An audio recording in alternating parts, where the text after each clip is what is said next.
It seems we continually find information about the early workers on the Union Pacific Railroad. I'm Jim Kearns with the Albany County Historical Society, and with us today is historical researcher and author Dan Lyon. And Dan's done quite a bit of work with the early Japanese workers on the railroad.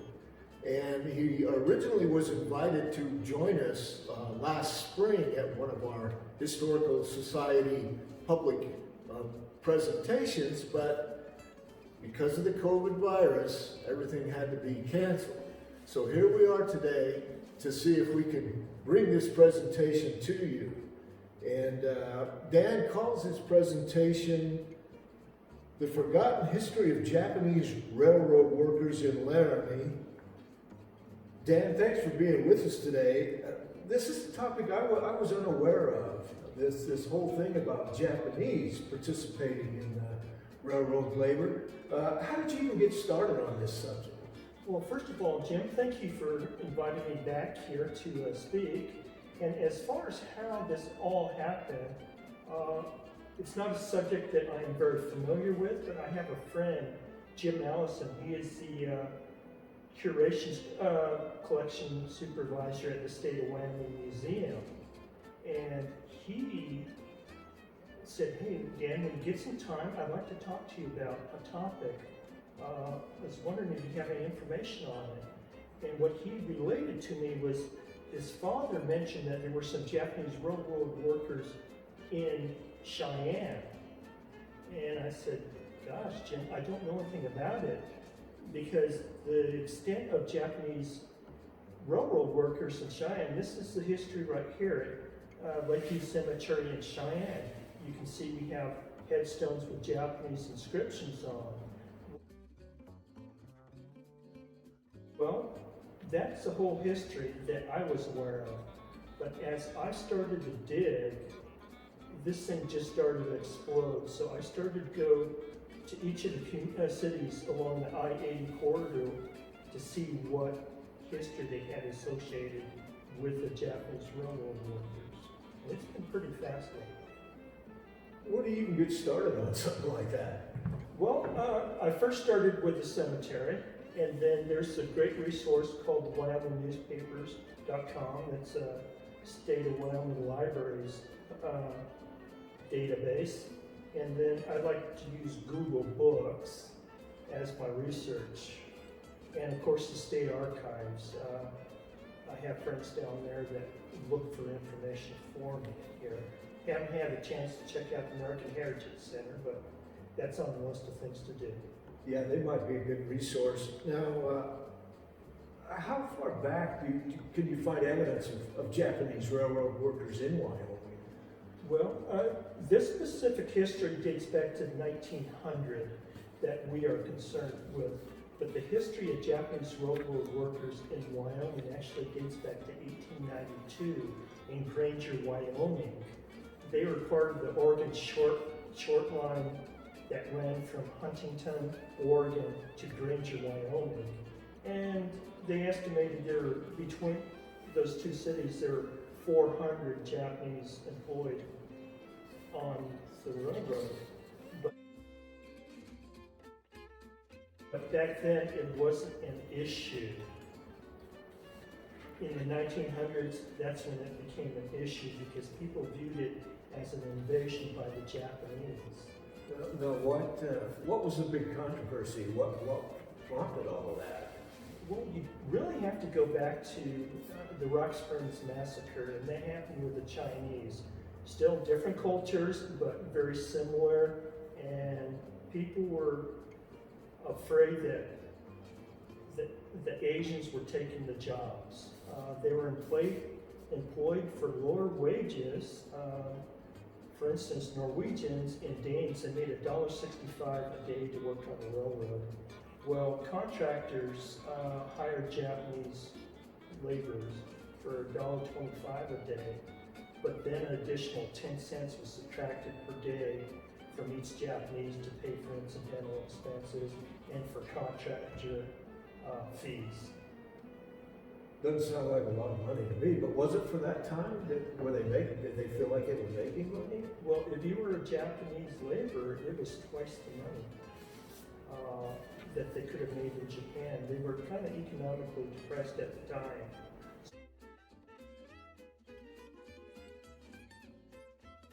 So they had enough money to live on and enough money to send home to care for their families back home.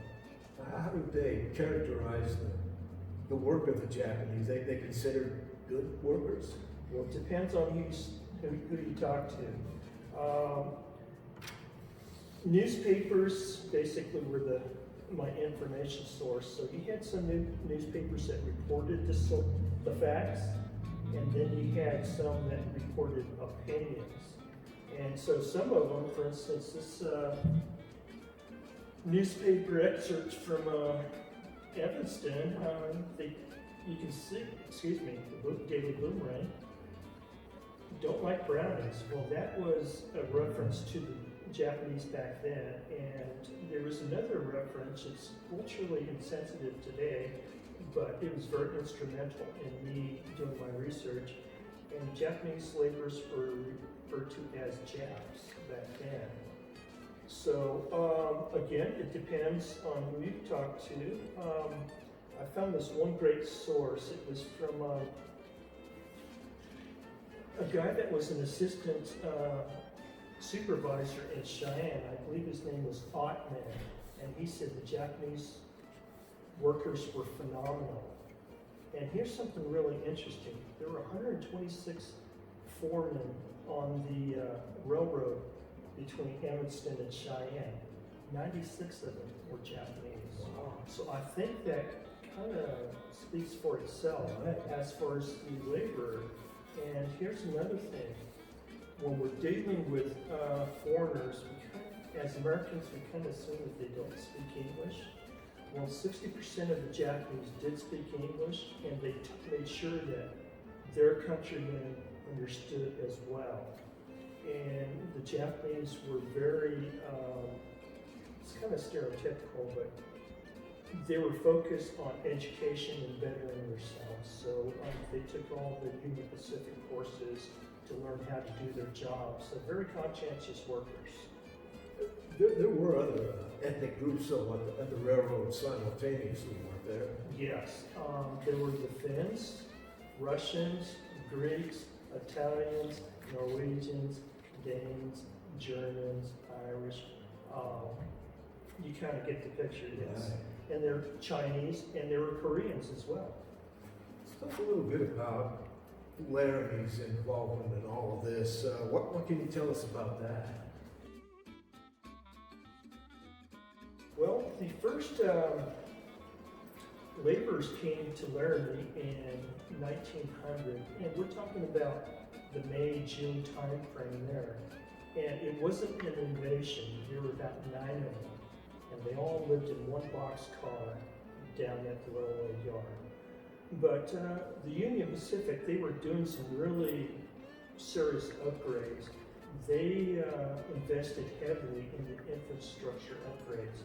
For instance, that first graphic down at the bottom, $2 million to do upgrades at Sherman Hill, Dell Creek, and double tracking. Those are some of the projects that the Union Pacific had going along, and they needed resources. And it's kind of like the space race now, you know, when they asked one of the astronauts how they feel about sitting on top of a rocket built by the lowest bidder, he says, kind of, that's what you get. But economically, you know, the Union Pacific needed a return on their investment as well. So, you know, they took whatever labor pool was available. And this graphic right here, $4 million, that's what they pull out of the coal mines. So, you know, the Union Pacific's reinvesting back into Wyoming. So, and they needed laborers. Now, historically, I often think about, when I think about railroad workers and ethnic groups in Wyoming, the Rock Springs Massacre comes to mind. Yes. Anything like that with the Japanese folks, or is that kind of an isolated situation over in that part of the state? Well, unfortunately, it did happen again, but there were no deaths. And not only here in Laramie, but there was a large riot in Vancouver, Vancouver, British Columbia, about the same time frame. But here in Laramie, down on Second Street in the 1900s, there was a riot, and this happened with. Let me read you from the article, Laramie Boomerang article. In May 1900, 40 Japanese laborers arrived from Evanston to replace striking Italians who took possession of outfit cars and attacked a foreman with knives and guns on the grade west of Laramie.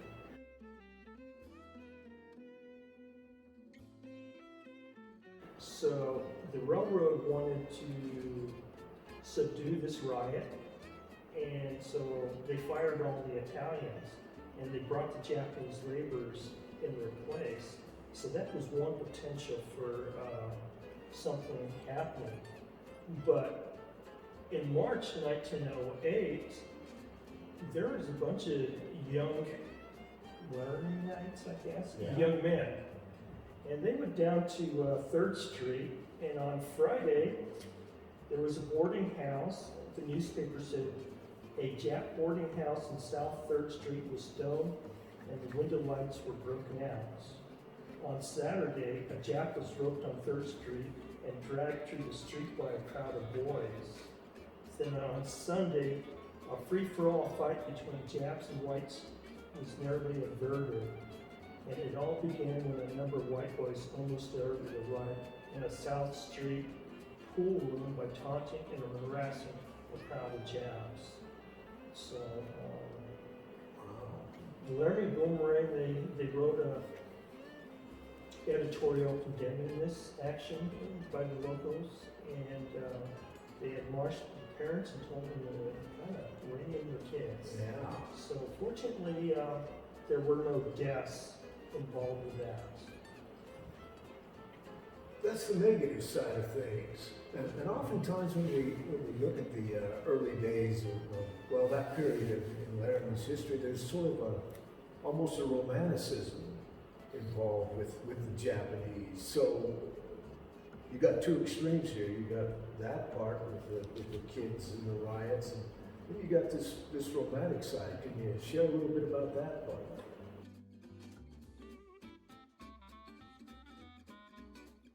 Yes, well, Laramie was well known for embracing the Japanese culture, the kimonos and the tea ceremonies. But I think what you're referring to is back in 1909, there was a triple wedding that took place here in Laramie, and it almost did not happen.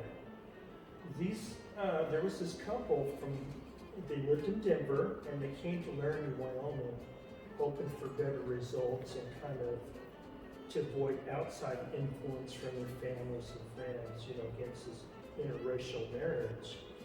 And the clerk of the court here in Laramie said, well, we're not sure that we can legally marry you, but give us some time. We're going to research it, the legality of it, and see if we can issue you a license.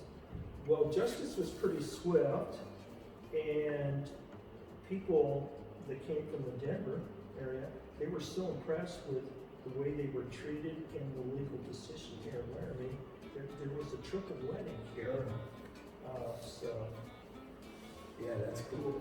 That is really amazing. So I guess you can say Laramie leads the way when it comes to voting and marriage.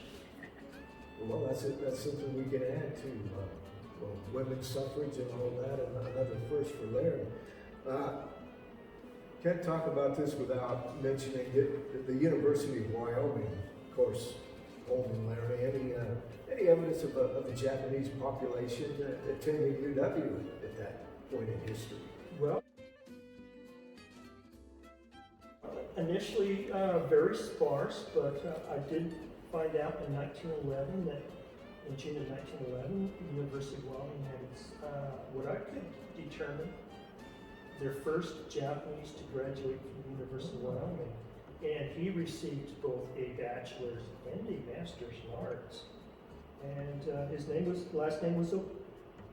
Kantaro Okuda, and he actually worked for the Union Pacific Railroad as an interpreter. And with this education, he was going to go back to Japan, and they said work at the Royal Academy. So that shows you the value of a UW education. Yeah. I got one last thing. Earlier we were talking about the cemetery in Cheyenne. There are some Japanese buried there. You find any traces of that at Green Hill Cemetery here in Laramie? Well, you have to dig really deep for that. You have to go through the cemetery records, and mostly those internments are in Potter's Field, so there's not going to be a lot of information, and you're really not going to find a headstone unless you have a Japanese section as in Lakeview Cemetery. But I have a map here of Laramie and the surrounding area.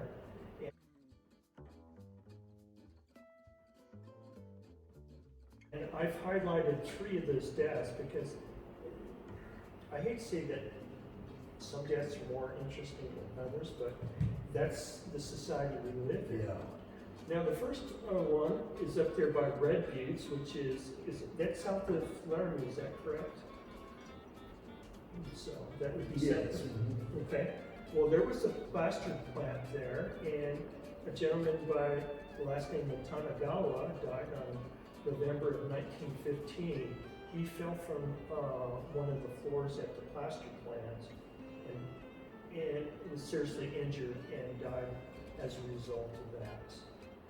Then we have to go to Sherman Hill in Hiramoto on October 19th, 1910. He was in a train that was crossing over Sherman Hill. And this is really unusual to me. There was a tornado that actually hit the train. Oh. And he was one of the individuals that was killed in that. The tornado knocked the train off the tracks and down the embankment. So, and then we have Hiraoka. He died at Buford. There was this railroad car that was set up as a shop, a cooking dining facility. In 1909, they found him dead in a burned out car. And I think this was really a suspicious death because when they recovered his remains, they did not find his head or his legs. So